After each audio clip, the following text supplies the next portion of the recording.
बातमी आहे राजकीय, बातमी आहे अजितदादांनी केलेल्या कबुलीची। लोकसभा निवडणुकीमध्ये बारामतीतून बहीण सुप्रिया सुळेच्या विरोधात सुनेत्रा पवारांना मैदानात उतरवणं मोठी चूक होती, अशी कबुली उपमुख्यमंत्री अजित पवारांनी जय महाराष्ट्रच्या मुलाखतीत दिली आहे।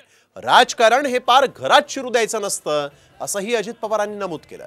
तर खासदार सुप्रिया सुळे यांनी अजित पवारांच्या विधानावर प्रतिक्रिया देणं टाळलेलं आहे। मी अजितदादांचं कुठलंही स्टेटमेंट ऐकलेलं नाही किंवा वाचलं नाही असं सांगत यावर सुप्रिया सुळेंनी बोलणं टाळलंय। माझ्याकडून चूक झाली, बारामती लोकसभेमध्ये माझ्या बहिणीच्या विरोधात मी उभं नाही केलं पाहिजे होतं सुनेत्राला, अशा पद्धतीने विधान अजितदादा करतायत। कशा पद्धतीने बघता आपण या विधानाला? एकतर मी स्टेटमेंट ऐकलेलं नाही आणि वाचलेलंही नाही, मी तुमच्याचकडूनही ऐकते, त्यामुळे रामकृष्ण हरी। राजकारणामध्ये थोडं बहुत चुक्या होत असतात।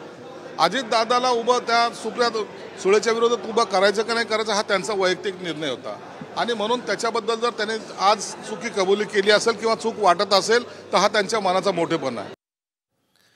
तर उपमुख्यमंत्री अजित पवारांनी नेमकी काय कबुली दिलेली आहे पाहूया।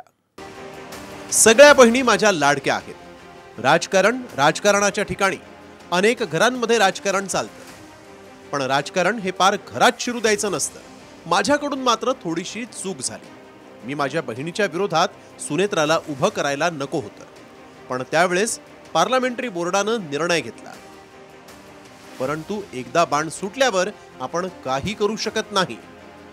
पण आज माझं मन मला सांगतं तसं व्हायला नको होतं।